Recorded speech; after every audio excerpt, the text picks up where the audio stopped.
Okay, hello guys, and once again, welcome back to the channel. So for this video, we are going to check out the different talents of the soul dancer.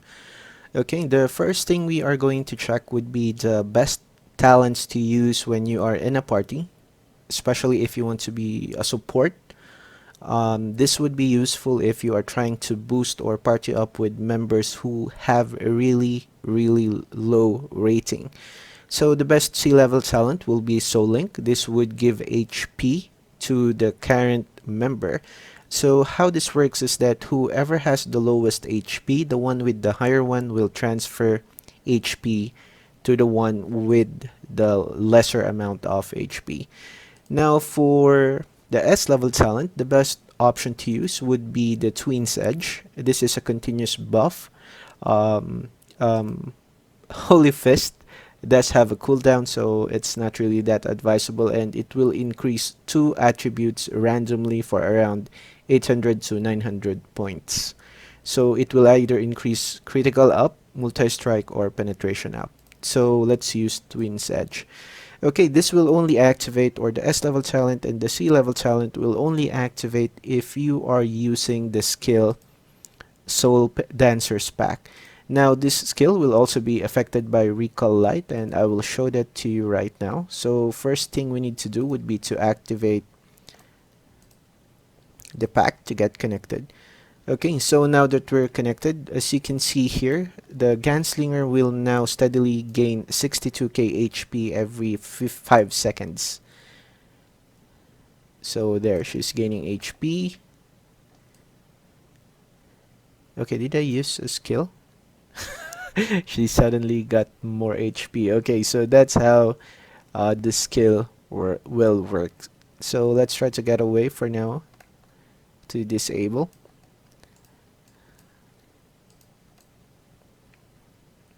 Let's try to get the aggro first.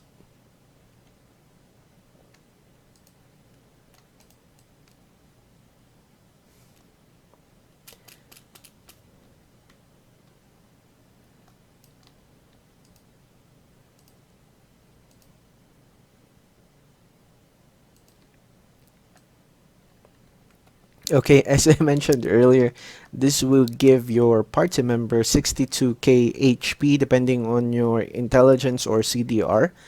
So that amount of HP will be transferred over to the player connected with you with the pact skill.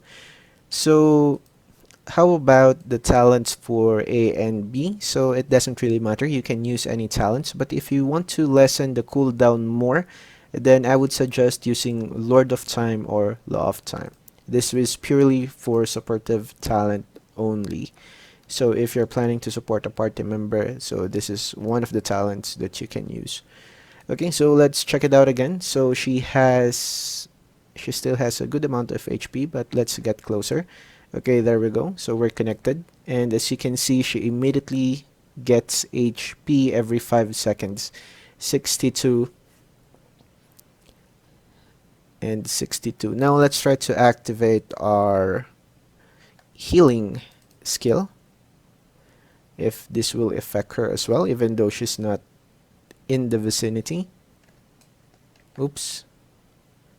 Okay, let's do that one more time. I missed.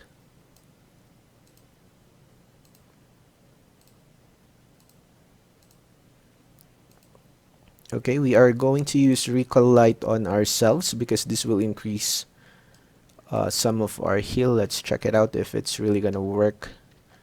But I need to be connected with her. Okay, there we go. So she's getting 62k if I activate Recall Light. Okay, she's still getting 62k. I guess she needs to be in the vicinity in order for it to work. I'm gonna show that to you in after 15 more seconds.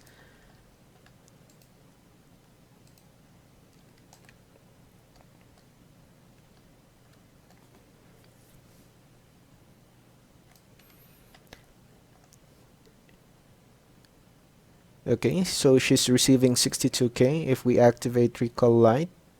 So she's receiving 72k every 5 seconds. Did you notice? Okay, it's getting covered, but she is receiving 72k.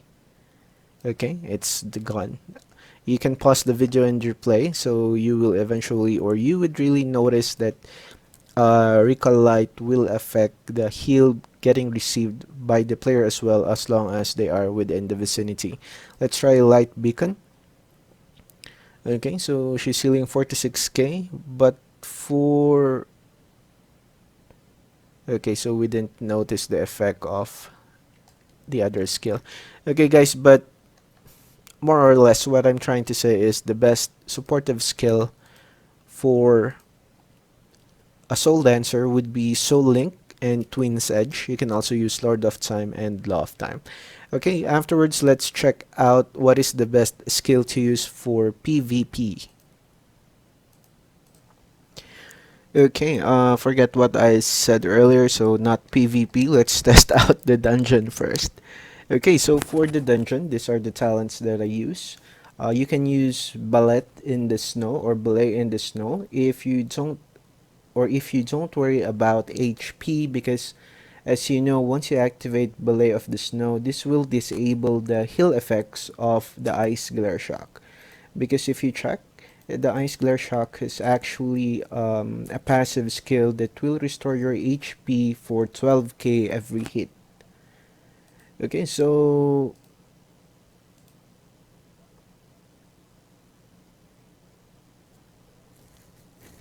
okay, I just double checked just to make sure. Okay, so for the B level talent, which is Dance with the Swans, when releasing Phase Shock, if Soul Dancer enters Mark of Azure, the resonance becomes active, causing phase shock damage to be increased. So this is actually a combination. So you need to use the Mark of Azure first before casting phase shock. There are multiple combinations you can use here, but I'm gonna show you what it's meant for this specific skill. Okay, so the first thing you need to cast would be Mark of Azure. So this is the Mark of Azure. So once you cast it on the enemies, you can now cast face this one, ice glare shock, not ice glare, the phase shock, in order to do better damage. So let's try that one more time. So cast, then use the skill for an additional 30% of damage. Okay, so what is the other combination you can use for that? Let's check the skill and the talents again. Okay, so for Stop Pendulum, causes damage dealt to targets under time stop by 25%. So what we can do, oops, sorry. Okay, so what we can do is we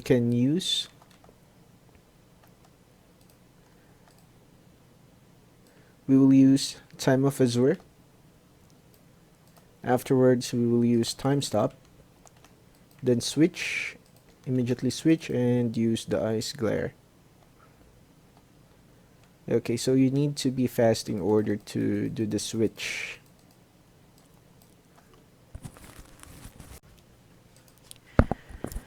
Okay, hello guys, and once again welcome back to the channel. So for this video we are going to talk about the different talents that you can use as a soul dancer. So I just recently switched back in order to finalize this video.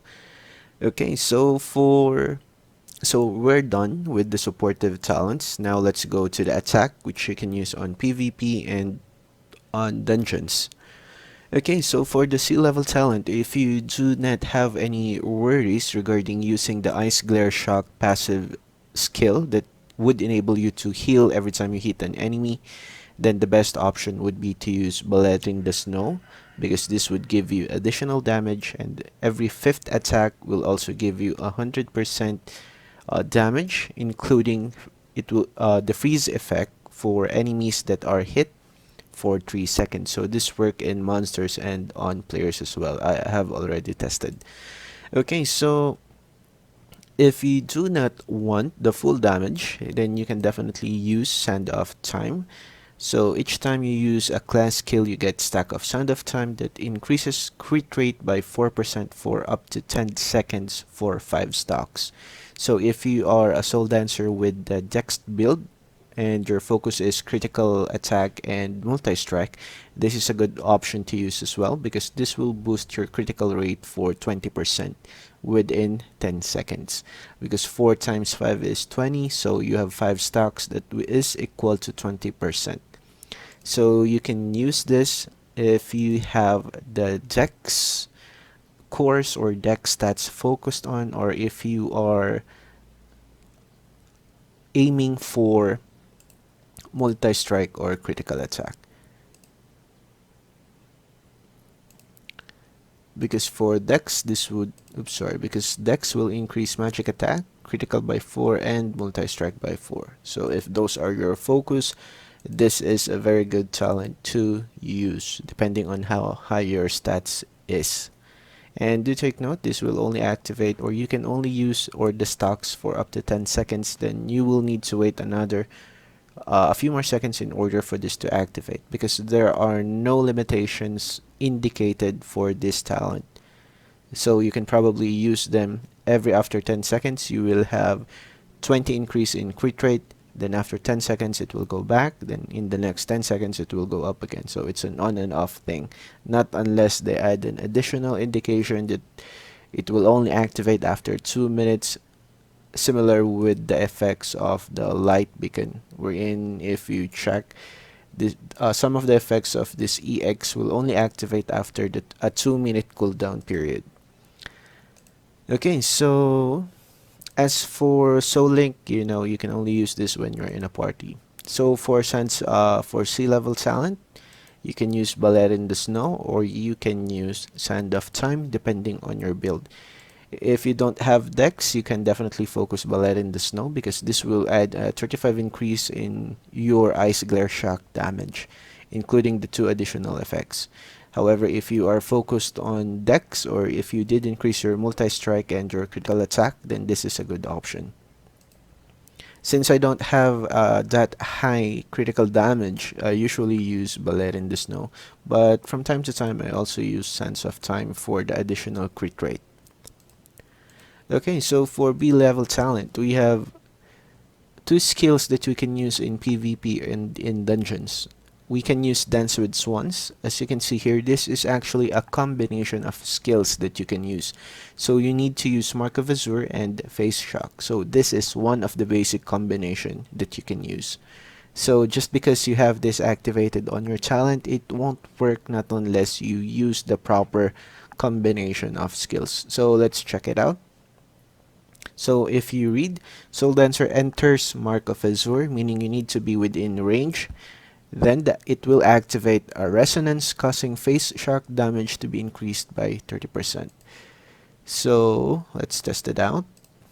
This is Mark of Azure. So you need to cast this skill and you need to be within this range, and you can cast face shock for an additional 30% damage.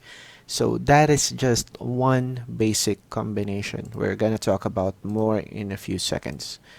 Okay, then the next skill for PvP is Locust Tricks. This is good for polymorphing your enemies. So with this activated, you can polymorph 2 enemies if they're in a group, or if you are doing team battles. This is a good skill for PvP, especially if you're at the back, going in the battle, casting some skills, and going back out. So this is a good one. So you can either use Locust Trick, or you can use Dance with Swans. If you have the skill glitch, not glitch, if you have the multiple cast skill for Soul Dancer, then you would probably go with Dance with Swans, because why not? With lower CDR, high damage, this is a lot better to use. Okay, so let's go with A-level talent. So for the A-level talent, we actually have 2 that you can use in dungeons and PvP. So we have Stopped Pendulum. This will give you an additional 25% damage when using Time Stop. Then we have the Fallen Glacier, wherein the time expansion, releasing Ice Glare Shock and hitting targets will reduce the cooldown of Ice Glare Shock by 1 second. If we check it right now, the Ice Glare Shock cooldown is already at 3 seconds. So if, or I mean 5 seconds. So if you keep on hitting enemies, this can go a lot lower if you have this talent activated. So, but that is only during time expansion. If you're not familiar, this is the time expansion skill. So it's a basic combination as well. So let's test it out. Okay, so we have currently entered Dragon Slayer map. So we are going to test out the Ice Glare Shock. So as you can see here, the cooldown is pretty much 5 seconds.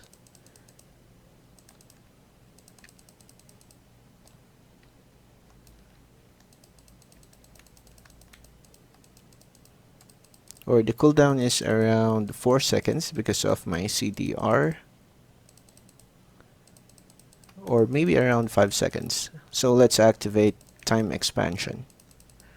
So with times expansion, every time you hit an enemy, the cooldown will get lesser with 1 second. So there you go. Every time I hit, 1 second is deducted. As long as the time expansion effect is activated. Okay, so time expansion is off. Ice Glare Shock is working normally.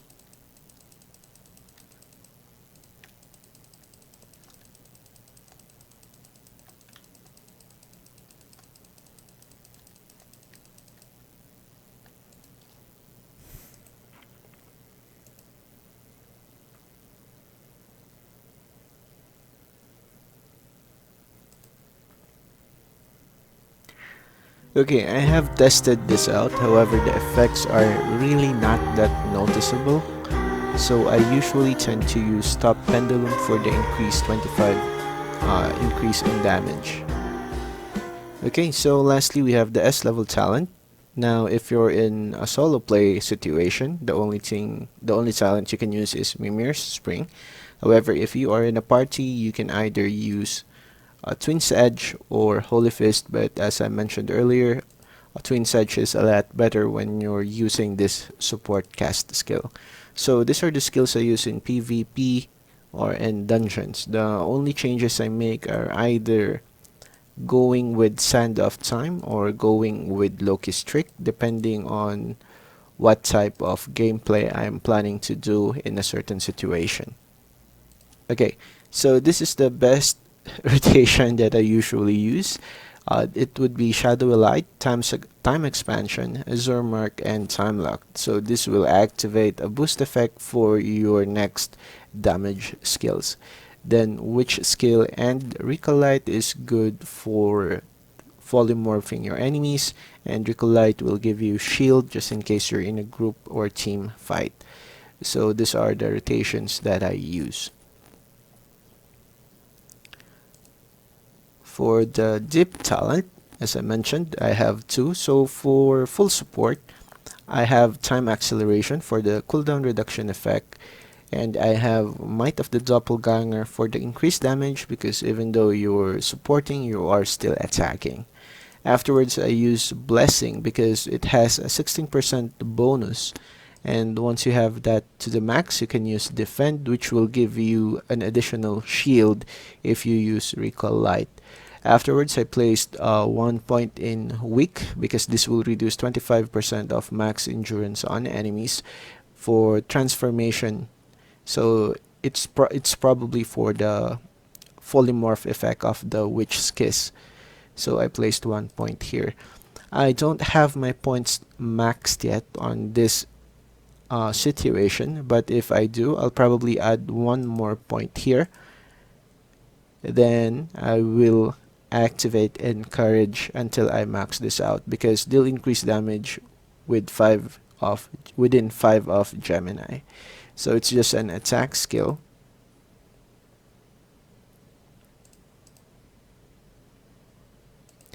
Okay, but on this regard, it's actually up to your gameplay on what you would want to use.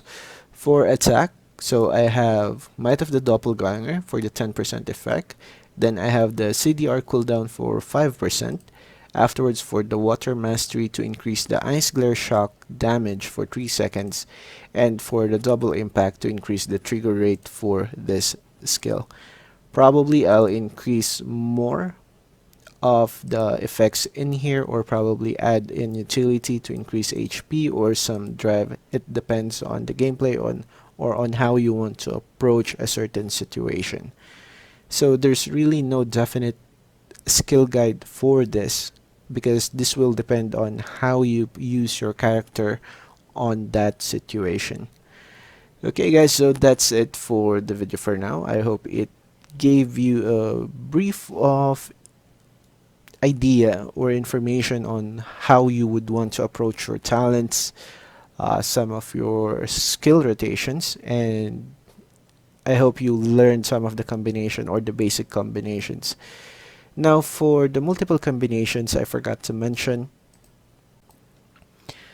Okay, if you're planning to use Sand of Time, this is the perfect combination to use, or skill rotation to use. If you read carefully, each time you use a class skill, you get a stack of Sand of Time that increases critical rate by 4% for 10 seconds, up to 5 stacks. So in order to get the 5 stacks, you need to use 5 skills. So if you go to your rotation, where's the rotation? I forgot where it is. Okay, so if you go to your rotation, the best first skill to use would be Shadowy Light, because the Gemini will copy all actions of the caster if you're using Witch Kiss, Time Lock, and Recall Light. The next good skill to activate, so you have your 1 stack here. Then the next skill to activate would be Time Expansion. This will increase your movement speed, critical resistance, and cooldown reduction for 12 seconds. Afterwards, there are additional effects. I won't read it out loud because you can read it on your own. So this would be the second effect. The third effect would be Azure Mark. So we have already explained that earlier. The fourth effect would be Time Lock, and the fifth skill for the fifth stock, in order to activate the 20% crit rate increase, would be Phase Shock, which is your attack followed by Iced Glare Shock. So once you have activated the skills from 1 to 5, you have already 20% increase in crit rate. So that's a good item to use. Afterwards, once you have this activated, you can cast Witch Kiss, which in turn will polymorph your enemies. Then you just need to wait for the cooldown of your Phase Shock and your Ice Glare Shock. So you have at least one more hit in order with the increased crit rate. Just take note, the cooldown is 5 seconds and the effects is 10 seconds. So we are probably gonna cast that all these 3 skills within 3 seconds, and you can probably get in an additional 1 or 2 Ice Glare Shock with the increased crit rate effect. Okay, so that's it for now, and I hope this video helped you out. Please make sure to like, subscribe, and if you have questions or if you got confused with what I'm talking about, I do apologize. Just leave a comment. I'll answer them as soon as possible. And have a good day playing.